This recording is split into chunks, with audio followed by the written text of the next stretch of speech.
والصلاۃ والسلام علی رسول اللہ۔ رمضان مبارک کی بابرکت گھڑیاں ہیں اور بابرکت ساتھ ہیں۔ اس کے آنے کا انتظار ہوتا ہے لیکن جانے کا نہیں پتہ چلتا کہ کس طرح ختم ہو گیا۔ اور یہی حال ہے کہ دیکھیں اب اللہ کے فضل سے روزے پہلا عشرہ جو ہے وہ بھی آدھا ہو چکا ہے۔ تو اس میں ہم نے کوشش کرنی ہے کہ یہ جو موسم ہے یہ آخرت کا موسم ہے، نیکیوں کا موسم ہے۔ اس میں میں نے اور آپ نے اس طرف جو ہے وہ اپنی توجہ زیادہ کرنی ہے۔ حدیث مبارکہ پہلے بھی بیان کی تھی، میں دوبارہ بھی بیان کر دوں کہ حضور نبی کریم صلی اللہ علیہ وآلہ وسلم نے ارشاد فرمایا کہ وہ بندہ جسے اللہ پاک نے دنیاوی لحاظ سے کم دیا ہے، اس کے پاس نعمتیں بہت زیادہ نہیں ہیں، رزق کے معاملے میں اللہ نے اسے کم دیا ہے اور وہ اس پہ راضی ہے، صابر اور شاکر ہے، میں جو اللہ نے دیا میرے لیے کافی، میں صبر اور شکر پہ ہوں اس پہ۔ تو نبی علیہ السلام فرمایا اگر یہ صابر شاکر ہے تھوڑے رزق پہ تو قیامت والے دن اللہ رب العالمین جو ہے وہ اس کے تھوڑے عمل پہ بھی راضی ہو جائیں گے۔ یعنی یہ ذہن میں بات ہونی چاہیے۔ لیکن دنیاوی اعتبار سے میری آپ کی دوڑ کبھی ایسی لگتی ہے کہ جیسے سب سے زیادہ غریب بندہ جو ہوں نا وہ میں ہی ہوں۔ اپنا گھر ہے، گاڑی ہے، کاروبار اپنا ہے، دکان اپنی ہے، نیچے کئی لوگ کام کرتے ہیں، لیکن اس کے باوجود سوچ یہ ہے کہ شاید سب سے غریب میں ہوں اور مجھے ہمیشہ جو ہے وہ اپنے سے بڑے لوگ نظر آتے ہیں، ان کی تگودوں میں رہتا ہوں۔ اور دینی اعتبار سے شیطان میرے اندر بعض کدے وسوسہ پیدا کر دیتا ہے کہ میں تو جناب نماز بھی پڑھی، میں نے تو روزہ بھی رکھا، میں نے داڑھی بھی رکھی ہوئی ہے، اور یہ اور یہ اور یہ۔ جب میں سمجھانے لگتا ہوں، یہ دین کے معاملے میں لڑنے لگتا ہوں یا کسی پہ فتویٰ لگانے لگتا ہوں تو میرا اعتماد ایسا ہوتا ہے، اللہ معاف کرے، شاید کہ میرے اوپر کوئی مہر لگ چکی ہے کہ مجھ سے صحیح بندہ ہی نہیں ہے دینی لحاظ سے کوئی۔ مختصر یہ کہ دینی لحاظ سے میں انتہائی امیر ترین اور دنیاوی لحاظ سے میں اپنے آپ کو انتہائی غریب ترین بندہ سمجھتا ہوں۔ صحابہ کرام کے طریقہ نہیں تھا۔ جب باری دین کی آتی تھی نا تو وہ اپنے آپ کو یہ سمجھتے تھے کہ شاید مجھ جیسا گناہ گار انسان ہی کوئی نہیں ہے۔ جناب ابوبکر صدیق رضی اللہ تعالیٰ، دیگر صحابہ کرام، کوئی کہتا اللہ تو نے مجھے کوئی پرندہ بنا دیا ہوتا نا، انسان کیوں بنایا؟ کوئی پرندہ بنا دیا ہوتا، مجھے کوئی کاٹ کے کھا لیتا، میں ختم ہو جاتا، میرا حساب کتاب ہی نہ ہوتا۔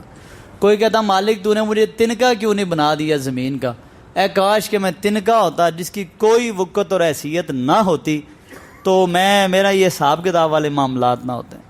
عثمان غنی رضی اللہ تعالیٰ جیسے بندے کے قبر کے اوپر بیٹھ کے تو روتے روتے روتے، حالانکہ کئی دفعہ نبی علیہ السلام سے جنت کی خوشخبری پائی، نبی علیہ السلام کی 2 صاحبزادیاں ان کے نکاح میں، خوش قسمتی کی انتہا ہے، ذوالنورین کہا جاتا ہے ان کو، لیکن اس کے باوجود روتے اور بہت زیادہ روتے۔ پوچھا جاتا ہے حضرت کیا ہوا ہے، آپ یہ قبر پہ جب بیٹھتے ہیں روتے رہتے ہیں؟ تو کہنے لگے تمہیں نہیں پتا نا، یہ قبر جو ہے نا یہ آخرت کی منزلوں میں سے پہلی منزل ہے۔ جو یہاں پہ گزر گیا، جس کے لیے یہاں پہ آسانی ہوگی وہاں پہ بھی آسانی ہو جائے گی۔ کبھی ہمارے اندر ایسے معاملات پیدا ہوئے ہیں؟ کہیں آپ دیکھیں گے ابوبکر صدیق، جناب عمر، جناب حنظلہ، وہ جناب حنظلہ پریشان آ رہے ہیں اور آ کے کہتے ہیں کہ یار میں نبی صاحب کے پاس جا رہا ہوں، خیریت ہے؟ کہا مجھے لگتا ہے میں منافق ہو گیا ہوں۔ نافق حنظلہ، مجھے لگتا ہے کہ میں منافق ہو گیا ہوں۔ کہا جی ایسا کیا ہے؟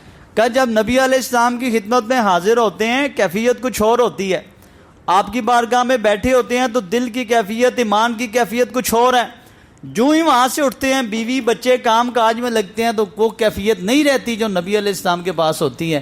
میں سمجھتا ہوں یہ دوغلا پن ہے، یہ منافقت ہے۔ انہوں نے کہا تیرے ساتھ یہ تو ہمارے ساتھ بھی ہے۔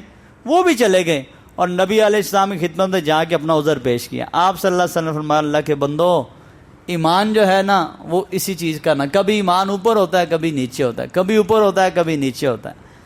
اگر وہ کیفیت ایمانی تمہاری رہے ہمیشہ جو میرے پاس بیٹھ کے ہوتی ہے نا، اس طرح کی کیفیت اگر تمہاری رہے تو اللہ رب العالمین کے وہ پاک فرشتے زمین پہ اتریں اور تمہارے ساتھ ہاتھ ملائیں، مصافحہ کریں تمہارے ساتھ۔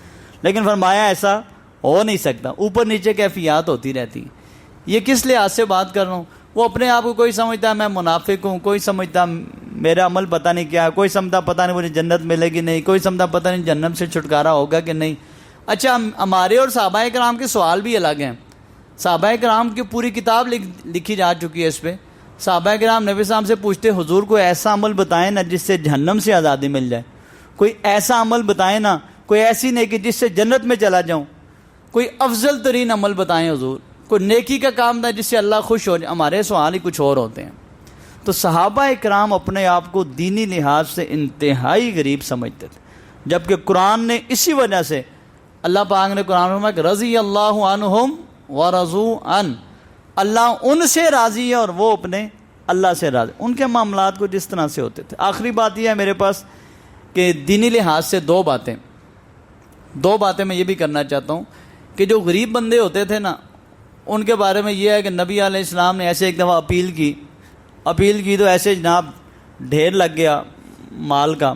تو ایک بندہ جو ہے نا وہ مٹھی بھر کھجوریں لے کے آیا، مٹھی میں کتنی کھجوریں آ جاتی ہیں ایسے ہاتھ میں، وہ لے کے آیا جی اللہ کے راستے میں دینے۔ صحابہ کرام کچھ لوگوں نے دیکھا نا، ان کا اس سے کیا، ہمارے ہاں بھی ہوتا ہے نا، کوئی 5-5 ہزار دے رہا ہے، 10-10 20-20 50 ہزار، وہاں کوئی غریب بندہ کوئی 100-50 10-20 لے کے آئے تو ہم مذاق اڑاتے ہیں، طنز کرتے ہیں اس کے اوپر، منہ سے نہ بھی بولیں، دل میں کہتے ہیں دیکھ اس نے بڑا کچھ۔ نبی صاحب نے محسوس کیا، کچھ لوگ یہ محسوس کر رہے ہیں کہ یہ بندہ تھوڑی سی کھجوریں لے کے آیا ہے۔ آپ سے صلی اللہ نے محسوس کر لیا، لوگوں کے چہرے پڑھ لیے۔ آپ علیہ السلام اس غریب بندہ جو سارا دن ایک یہودی کے یہاں مزدوری کر کے وہ تھوڑی سی کھجوریں لے کے آیا، آدھی گھر میں رکھ دی اور آدھی مٹھی میں بھر کے جو ہے وہ مسجد لے آیا۔ حضور کی خدمت میں چندے کی اپیل ہوئی تھی نا، آپ علیہ السلام نے اس غریب کا دل اس طرح رکھا کہ اٹھے اور وہ اٹھائیں کھجوریں ہاتھ میں پکڑی اور پورے سامان کے اوپر ایسے بکھیر دیں۔ ساتھ فرمایا کہ لوگوں تمہاری نظریں اپنی جگہ ہیں، ہو سکتا ہے اس سارے سامان کے ڈھیر کی برکت ان مٹھی بھر کھجوروں کے اندر ہو۔ کس پیار سے، کس محبت سے اور کس محنت سے وہ غریب آدمی لے کے آیا اللہ پاک کے ہاں۔ ہمارے ہاں کو باری آج ہم سمجھتے ہیں جو پیسے دینا تو امیر لوگوں کا کام ہے، ہمیں کیا ہے، نہ پیچھے نہ ہٹا کریں۔ صحابہ کرام کے غریب لوگ بھی اس طرح ہوتے تھے، نبی اسلام کی خدمت کرتے، وضو کرواتے۔ آپ اسلام ایک دن خوش ہو گئے، کہا مانگ یار کیا مانگتے ہو؟ سوال سنیے، کیا مانگتے ہو؟ ان کا حضور جنت میں آپ کا ساتھ مل جائے یہ مانگتا ہوں۔ غریب آدمی، ڈیوٹی کیا ہے؟ جب حضور وضو کرتے تو وضو کا پانی رکھ دیتے، چھوٹے چھوٹے کام کرتے تھے، خادم رسول صلی اللہ علیہ وسلم کا جنت میں حضور آپ کا ساتھ چاہیے۔ نبی صاحب نے کہا آوا غیر ذالک، کیا اس کے علاوہ بھی کوئی خواہش ہے تو بول، کیونکہ نبی علیہ السلام آپ کو پتا ہے کہ اللہ پاک کے برگزیدہ ہستی تھی۔ نبی علیہ السلام تو ایک دفعہ ایک بندے کو برکت کی دعا دے دی تھی کہ جا اللہ تیرے سودے میں برکت دے۔ صحابہ کرام ان کے پیچھے پھرتے رہتے تھے، کہتے تھے ہمارے ساتھ پارٹنرشپ کر لو، ہمارے ساتھ پارٹنر۔ کیوں؟ وہ صحابی کہتے ہیں اللہ نے مجھے پھر اتنی برکت دی کہ میں مٹی کو ہاتھ ڈالتا اللہ پاک اسے بھی سونا بنا دیا کرتے تھے، اور سارے کاروباری لوگ ان کے پیچھے، پتا تھا گارنٹی ہے کہ ان کو نقصان نہیں ہوگا کیونکہ نبی علیہ السلام کی دعا لگی ہوئی۔ ایسی بے شمار چیزیں ہیں۔ تو نبی صاحب اس غریب بندے سے پوچھتے ہیں چل جنت میں میرے ساتھ رہنا چاہتے ہو؟ اوا غیر ذالک، اس کے علاوہ بھی کچھ ہے؟ غریب آدمی ہے، غریب آدمی۔ انہوں نے کہا جی اس کے علاوہ کچھ بھی نہیں ہے، بس جنت میں رب آپ کا ساتھ دے دے میرے لیے کافی ہے۔ آپ علیہ السلام نے پتہ ہے کیا فرمایا؟ کہا ٹھیک ہے لیکن میری مدد کر کثرت سجود پہ، نفل بہت پڑا کر، اللہ پاک کے ہاں سجدے بڑے دیا کر، انشاءاللہ میری تو مدد کرے گا، اللہ پاک آسانی کر دے گا۔ ہمارے ہاں یہ بھی ایک مسئلہ ہے، میں تھوڑی سی کڑوی بات بھی کر دوں، ہمارے ہاں لوگ ایسے لکھ کے دیتے ہیں تو بھی جنتی ہے، تو بھی جنتی ہے، تو بھی یہ دے دیا کر، وہ کر دیا کر، حاضری لگا دیا کر، اور ایسے ٹکٹ تقسیم ہو رہے ہوتے ہیں۔ جنت کا بھی یہی حال ہے اور جہنم کا بھی یہی حال ہے، اللہ معاف کرے۔ نبی علیہ السلام نے کہا چل تو کثرت سے سجدے کر، نماز پڑھ، میں اللہ پاک سے دعا کروں گا، اللہ پاک آسانی کر دیں گے۔ یہ صحابہ کرام کے ذہن تھے۔ یہ رمضان کی بات نہیں، رمضان کے علاوہ کی بات۔ تو رمضان میں تو میری آپ کی کنڈیشن اور زیادہ آگے ہو جانی چاہیے۔ اپنے آپ کو غریب سمجھیے ہمیشہ نیکیوں کے اعتبار سے، نیکیوں کے اعتبار، اور امیر سمجھیے اپنے آپ کو پیسے کے اعتبار سے۔ رب نے جو دیا الحمدللہ صابر اور شاکر رہیے، لیکن نیکی نہ ہاتھ سے جانے دیا کرے کبھی بھی۔ مجھے بھی اس کی بہت زیادہ ضرورت ہے اور آپ کو بھی۔ اللہ تعالیٰ عمل کی توفیق عطا فرمائے۔